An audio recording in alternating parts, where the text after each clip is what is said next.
This is Rumble, and I'm Michael Moore. So today, I just want to jump right into this. As I said, many parents and many students are scared, confused, feeling rudderless, no national plan in terms of our schools, what to do, how to make it safe for students to be able to learn. Parents who still have their kids at home, who are having to go through the virtual training again, are beside themselves. Let's just put it that way. If the teacher unions wanted to put up a national referendum for raising teachers' pay and doing anything else the teachers want, it will pass by an overwhelming majority. It has not been since the late 1800s, since parents have had to spend this much time with their offspring. Ever since school became mandatory, at the beginning it was you had to go to 8th grade. There was a large portion of the day where if you had children of school age, you could do other things, work, chores, think, write a novel, whatever. Now, parents have had, since March, their children home 24/7. And while that has been a wonderful thing on many, many levels to have this kind of time with your kids, one thing that we parents are not are teachers. I mean, we are teachers in the sense that as parents, you are hopefully teaching many things to your children, but trigonometry is not one of them. And and advanced chemistry is not the other. I've said this before. I was good with our daughter. I was good till about 5th grade on the math. After that, it was pretty hopeless. So I think we all agree we need our schools and we love our teachers. And yet here we are, no plan, no national plan. We're in the week here of school beginning, and parents want their kids not to get sick, want their kids to live. 500,000 children now have had the COVID-19 virus in this country. And so that's why I decided to bring on a couple of school teachers here today to talk about this. And I'm very fortunate to have them here. And one has children, one does not. And so we'll talk about also being a parent and a teacher during this time. My guests today are Dawn Nummer. Dawn teaches high school in Tampa, Florida, public school teacher, teaches psychology there. And she is the mother of 2 teenagers, one of whom has asthma. Along here with Dawn is Paul Prescod. Paul is a teacher in Philadelphia, and he is also active in his labor union and is not a parent, but I think has some very interesting viewpoints in terms of what we need to do. And I want to tell everybody listening to this right from the get-go here that one of my hopes in this episode is I want to hear from teachers. Teachers have had the time to think about this. If the teachers were in the White House, if the teachers occupied the Oval Office, if the teachers had a magic wand, what would you do? What would you do to make this better so that everybody's safe, the kids get to learn, the parents get to go to work?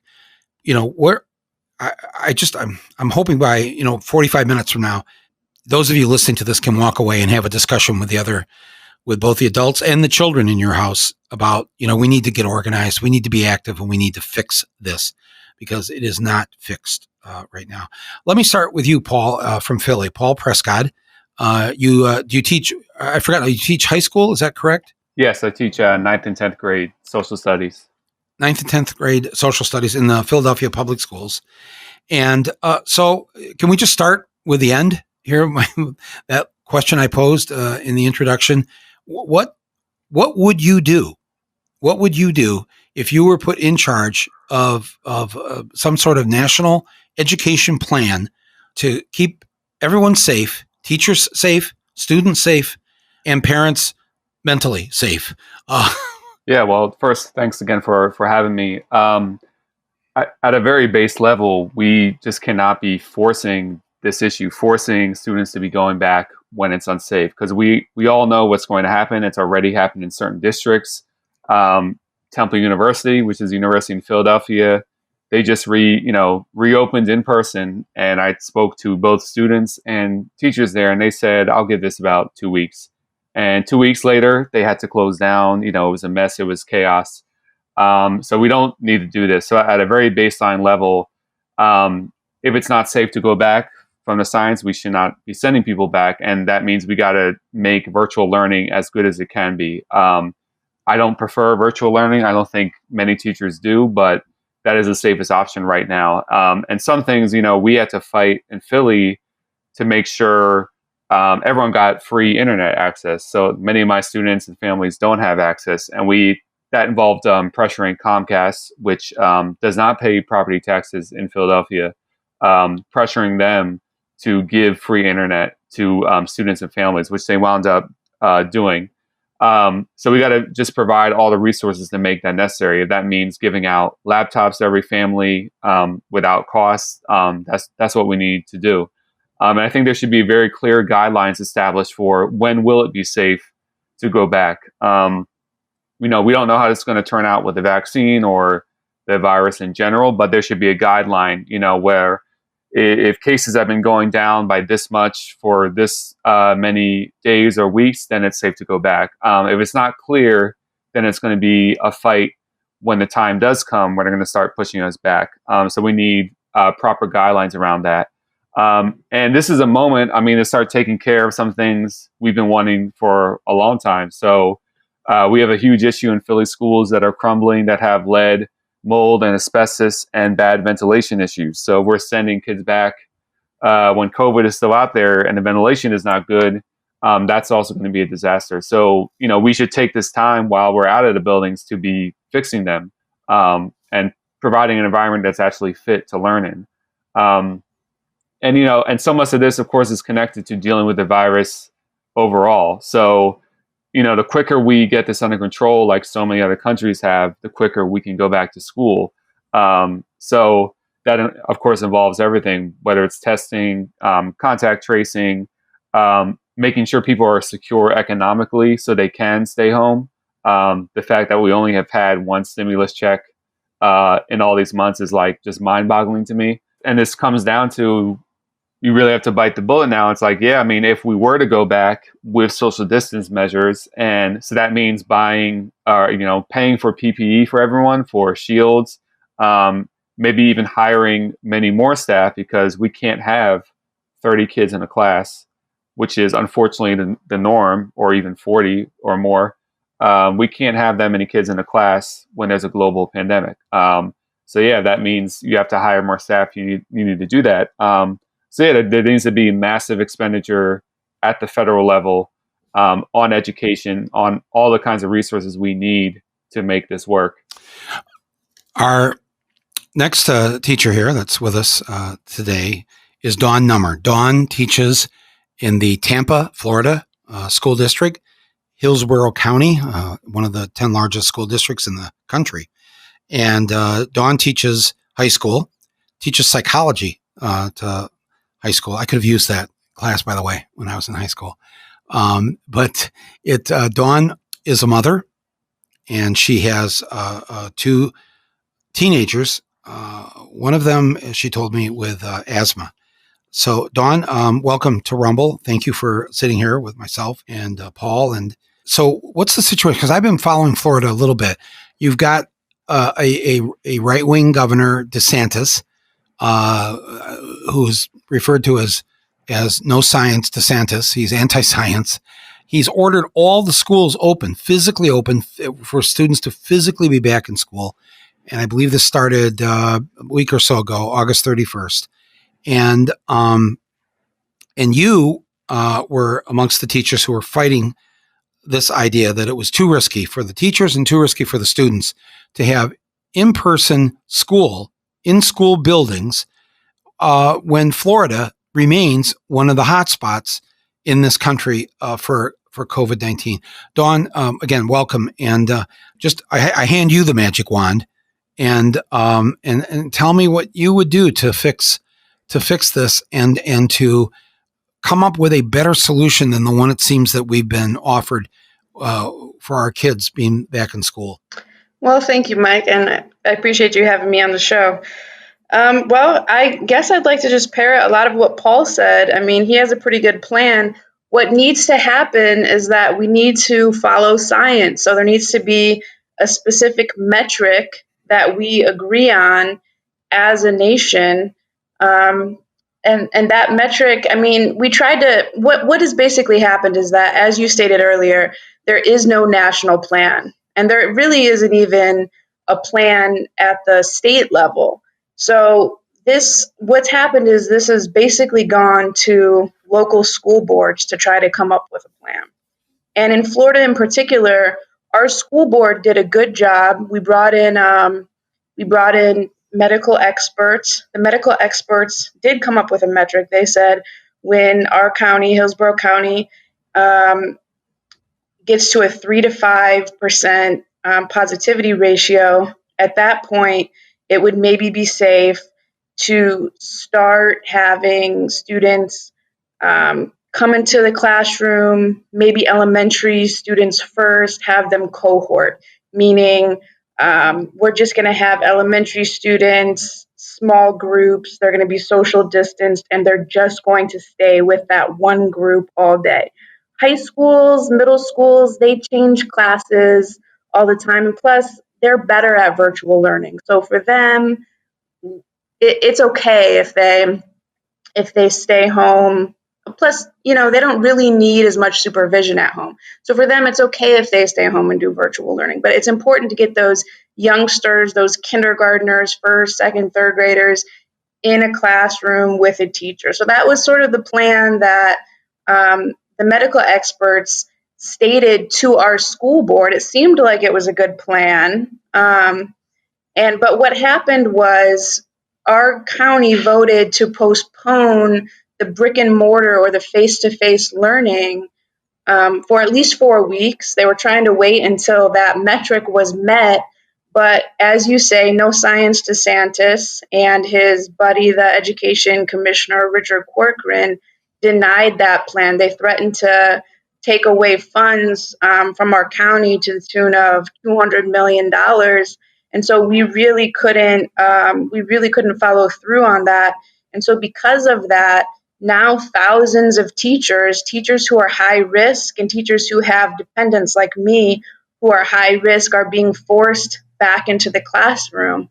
I'm now being forced to take a leave. There are thousands of other teachers who are being forced to take a leave, and many of them can't afford to do so. So they're just in the classroom. We need to follow science. We need to fix the ventilation problems. We need to make sure that everybody has internet access, everybody has devices, all of the things that he said is exactly what needs to happen. You're doing something I think very brave. You've been ordered back and you've decided, both as a teacher of these children and as a mother of your children, one of whom has asthma, which makes him an at-risk child, that you are not going to put your child at risk and you're not going to put the children at risk in the school. And so you decided, beginning on August 31st, to not obey. And you began calling in sick so that you would not have to go in. You were using your sick days. But I think that you've been in a very awful position that you've been put in here. And the fact that you would even have to consider giving up your profession, your career. You were telling me before we went on the air here how much you loved your job. That if you were given at the beginning of your adult life the choice of any job, you could be of any job, this is the actual job you would choose: teaching psychology to high school students. And the fact that you are now having to go on leave to fight for your job and maybe have to give it up because there is no plan, and because the plan that does exist puts you and your child at jeopardy. This is just wrong on so many levels. In Florida, I feel like, I mean, I know it's different at different places in the world and certainly in this country, but in Florida, I almost feel like I'm made to believe that I'm crazy because of what I'm doing. because it seems like a lot of people, almost everybody, has chosen to just go back and deal with it. People are so scared to defy orders or resist because it's a right to work state. And I feel like I'm one of the few that is doing what I'm doing. And like I said, it just makes me feel like I'm the crazy one. And I just have to keep telling myself, I'm not the crazy one here. Like, this is a pandemic. I'm choosing my son's life over my job. Like, that's the correct choice. Paul, does Dawn sound crazy to you? Nope, not at all. This has to be a similar story to many teachers across the country. It is. I know I have friends who are stepping into the classroom and they're high risk, and it's we'll see what's going to happen. Can I say, just as a citizen of the country, I don't like that plan. Let's just see what happens, because the potential for children dying, for children being super spreaders out in the community within their own families. I think in Wuhan in China, they figured out pretty early on that it was family members killing other family members that were asymptomatic but had COVID-19. Even if they tested for it, at first they just sent them home. And what they did was they infected everybody else in the home, and the older people died. And so once they figured that out, if you tested positive, you had to go to a hotel, a sanctioned hotel, COVID-19 hotel, or college campus dorm room or whatever, for 14 days before you could go back home. And they brought the number of deaths down eventually to practically nothing. So that's not our way, though. And it just seems like, we talk a lot about protecting the kids, but I hear very little talk about protecting the teachers. And maybe you don't want to talk about that. And I know most teachers I know are pretty selfless. They put in more hours than they have to. They spend money out of their own pocket for the classroom to help the kids. Everyone who knows this, who's listening to me, if you've had kids, if you have anything to do with our public education system, you know that the majority of teachers do this sort of thing. They go that extra mile. But I don't want them going the extra mile on the way to their grave. And Paul, what is the union, and what are teachers doing to protect themselves? And nobody listening to this is going to think poorly of teachers wanting to live. Yeah, and before I answer that, just add, how much of a disaster this could be. Do you really think you'll find a substitute teacher who wants to come in for a teacher who left because of COVID? What are you going to do in that situation? But that's another story. But yeah, there's definitely been a concerted fight back. Of course, it's going to look different in different places, but especially in areas where the teachers' union locals are very strong. So like in Los Angeles and Chicago, which in the past 2 years had very successful strikes, just the threat of a strike over going back in person, which their districts wanted them to do, forced the district to say, no, we're going to go all virtual. And not only that, but have a good plan for what they're going to do when they come back. In New York City recently, they took a strike authorization vote, and that forced them to delay school opening. I think it was just a week. It still looks like there's an issue there with the plan going back. And in Philly, what we did, we basically were organizing our buildings to resist going back. Our district proposed what they call a hybrid plan of partly in person, partly not, but it was still inadequate. We organized with parents, and we basically, at the school board meeting to discuss this plan, it went on for 6 hours, a 6-hour virtual school board meeting, and 150 speakers, literally not a single speaker supported going back at all. I've never really seen a board meeting that unified. I was even expecting that more parents would say, we should do the hybrid plan. So, this is definitely happening in many states. And especially we'll see as the school year goes on, if there are big outbreaks, I wouldn't be surprised. And one thing I have my eye on, I don't really have my ear to the ground in these states, but if we remember the Red for Ed movement of 2018, where so many states in the South, and these are even right to work states, went on these huge, massive strikes. Big strikes. West Virginia, Kentucky. Yes. Yeah, Arizona, Oklahoma. Arizona, yeah. So, again, these are places that they didn't necessarily have strong unions. It just got to that breaking point. But, some people say like striking is like a muscle, and the more you use it, the better you get at it and the stronger you get. So these teachers, they know how to strike and win now. And especially West Virginia, they struck actually again the next year and won. So I'm actually very interested to see if that they're going to use that same infrastructure they built on those strikes to resist school reopening, and they're going to have confidence that they can do it. So I think that's something we should watch out for. One of you brought up the issue of ventilation in schools, and I read this article stating that schools, by and large, have sometimes the worst ventilation systems. And in many schools, especially in the northern climates, the windows don't open. The windows have to stay shut, obviously, during the cold months. But many schools, now, I was reading something, Southern California and Arizona, whatever, the windows don't open there because they need to keep them closed to keep the air conditioning in. So talk about this for a second. Are you concerned? I mean, you guys work in these schools.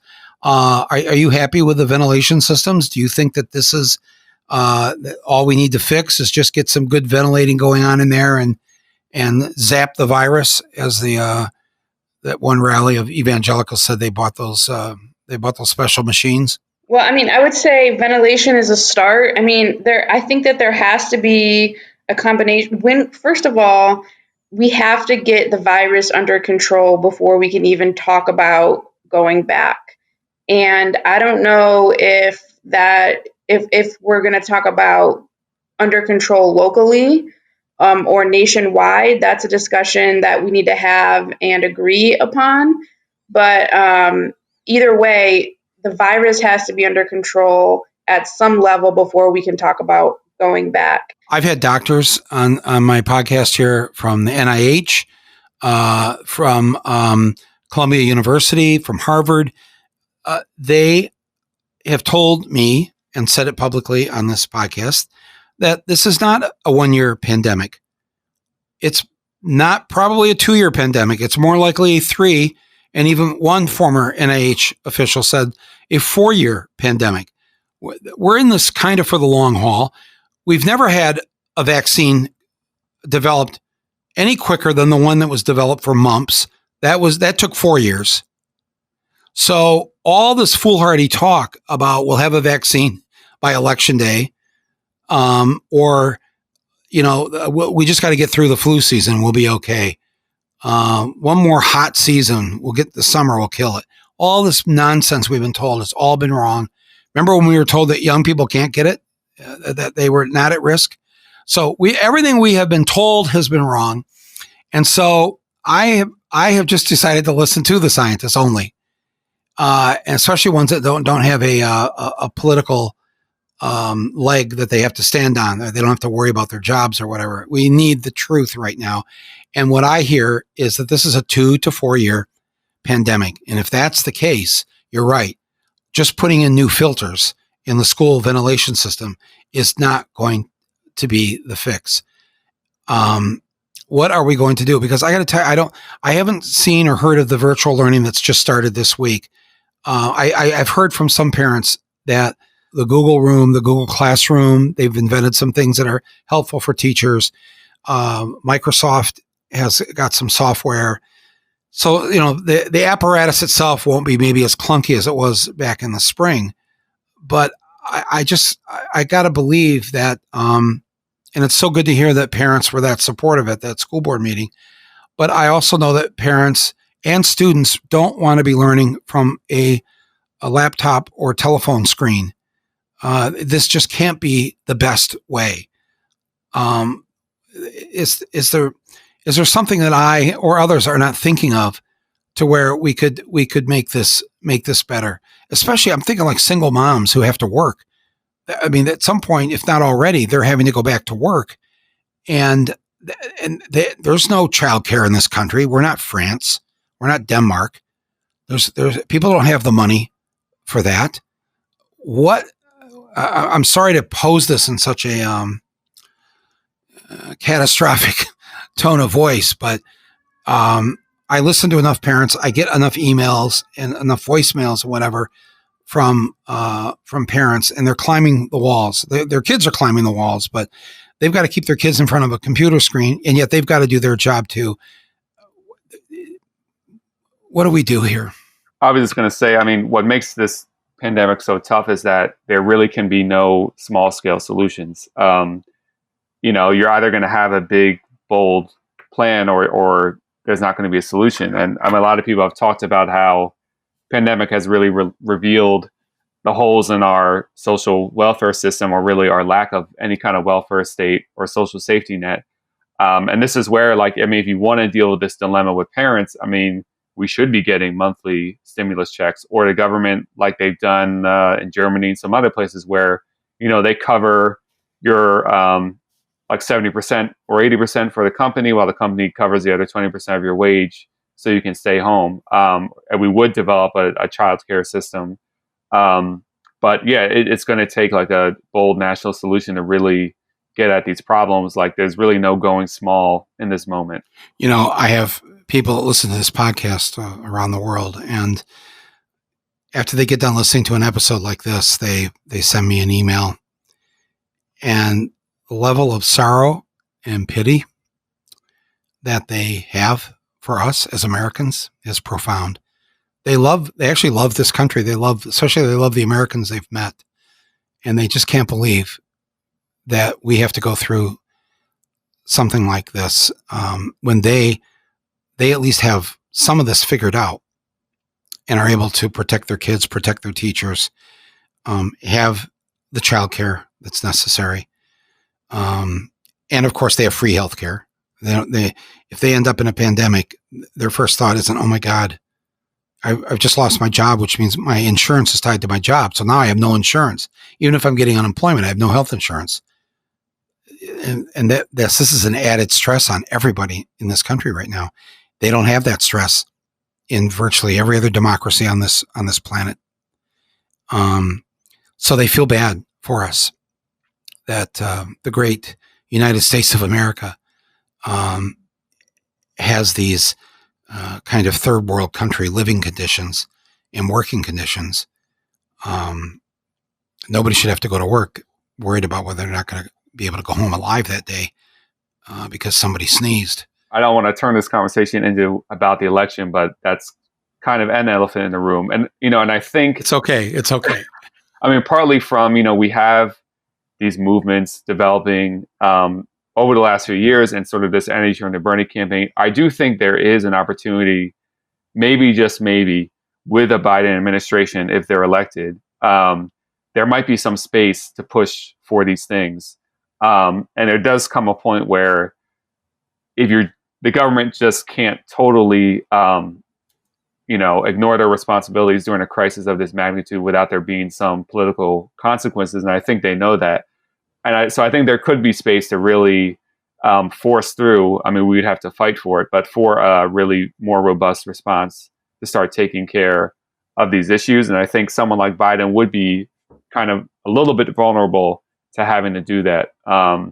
So maybe that's a little bit of hope.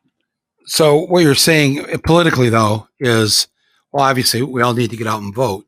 And a Biden administration would mean what to you, especially as it relates to this issue of education? So, and I'll be totally frank, I could probably go on for hours criticizing Biden. So I don't necessarily have that much hope in the administration, but I feel like it kind of opens up space. So but you're going to vote for him though. Right. I would. Yes. And I do think that's important. And, as bad as I think he could be, I don't see him appointing someone like DeVos, who's totally an enemy of public schools. I don't see him doing stuff like totally trying to destroy the post office in 2 years. So that, and that means there's some space for us to maneuver. And I think it is more possible that we could fight for much more federal funds for a school reopening plan, that they're listening to teachers and teachers unions more on what we need to do. And just some more basic level competency, just even from a technical standpoint of what to do here. So yeah, I think it gives us some space to push for more things that we want. How about you, Dawn? Where do you stand on this? Do you see partially here a political solution? Oh God. Well, I'm voting for Biden. I don't think that it's going to help with my particular situation in Florida. I don't know. I've looked at his reopening plan.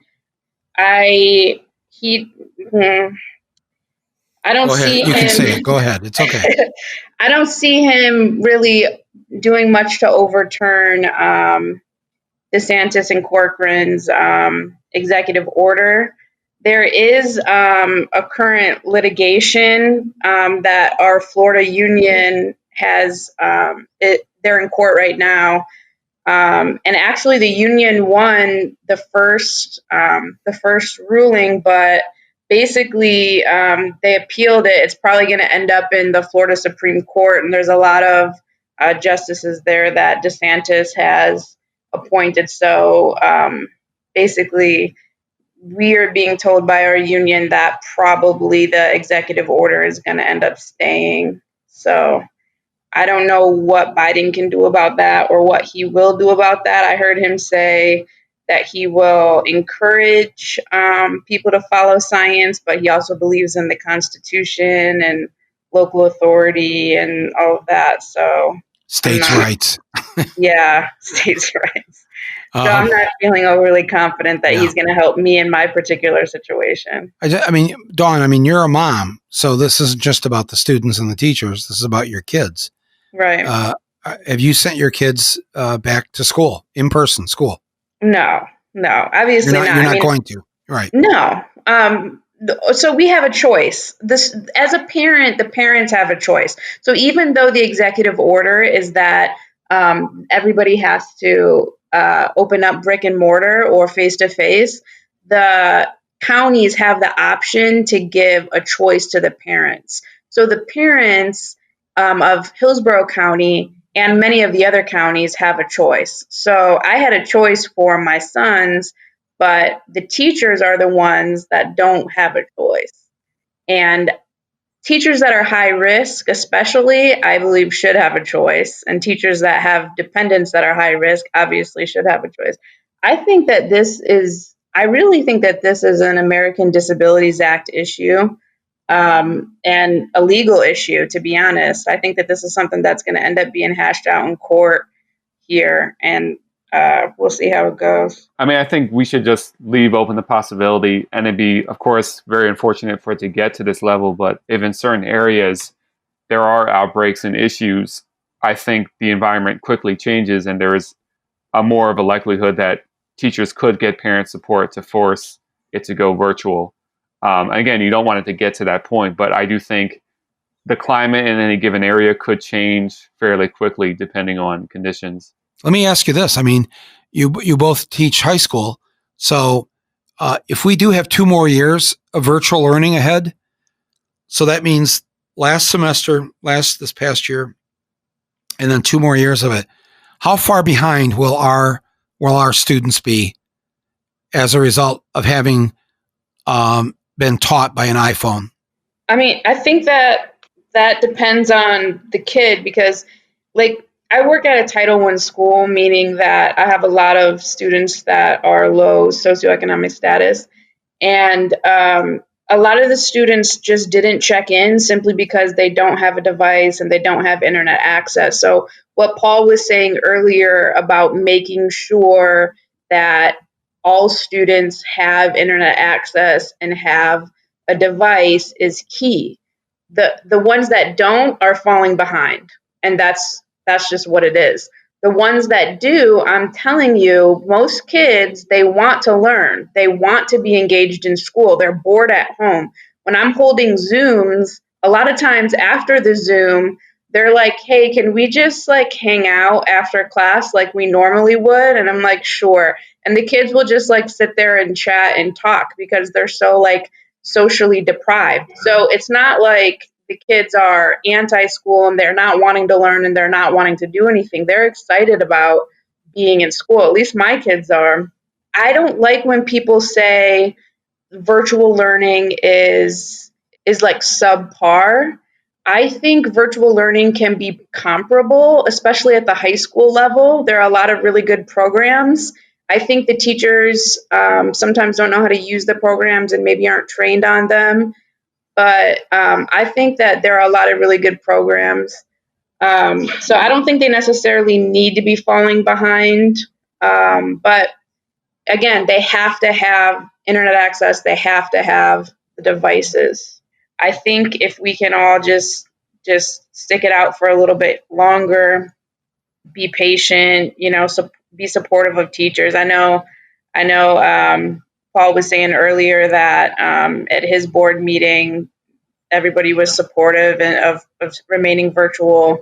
That is not the case in Florida. It's basically, in Florida, it tends to be parents versus teachers, which is a shame. But I think as long as people can remain, supportive of teachers, and, I think that if we can stick it out together, then that will end the virus, or at least get it down to where it's safe enough to go back to school, and then we can do so safely.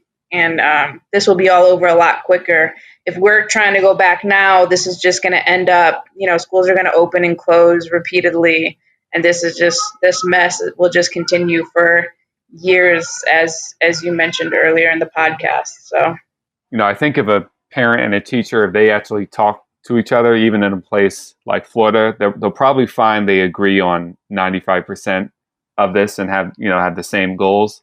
So yeah, I would just encourage, try, if you're a teacher, try to reach out to parents. If you're a parent, to your teacher, and that's like the basis for building unity going forward. All right. Well, I want to thank both of you, Dawn Nummer, high school teacher and parent from Tampa, Florida, and Paul Prescod, high school teacher from Philadelphia. It's been great talking to both of you. Thank you for being teachers, or in other words, thank you for your service to our country. There are few jobs more important than the ones that you hold. So thank you for that. And thank you for battling through this and the risks that you are having to take while doing so.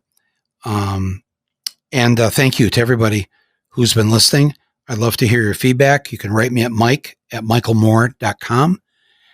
You can also, on this platform page, wherever you're listening to this, there's a link for you to call me and leave me a voice message.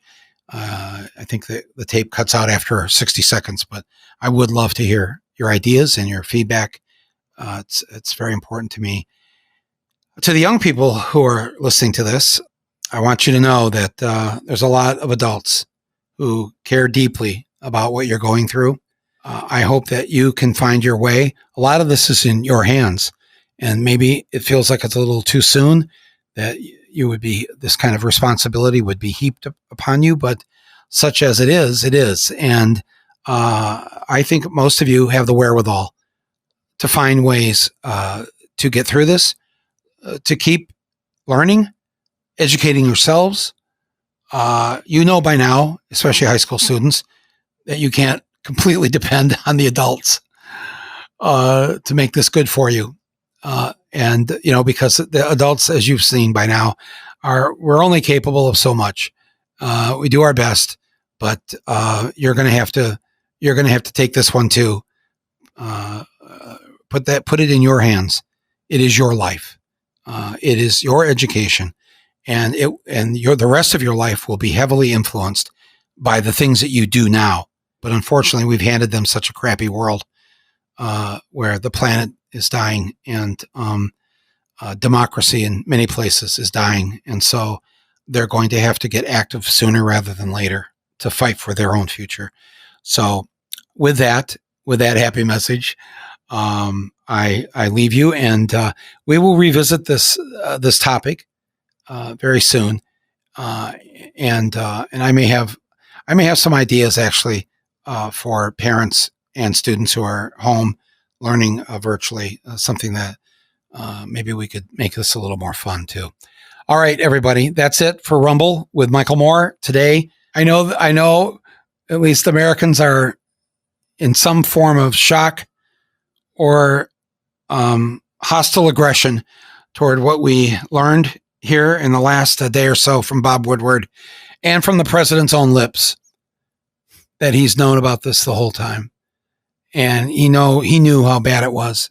And yet not only did nothing encourage people to ignore it and put themselves at risk.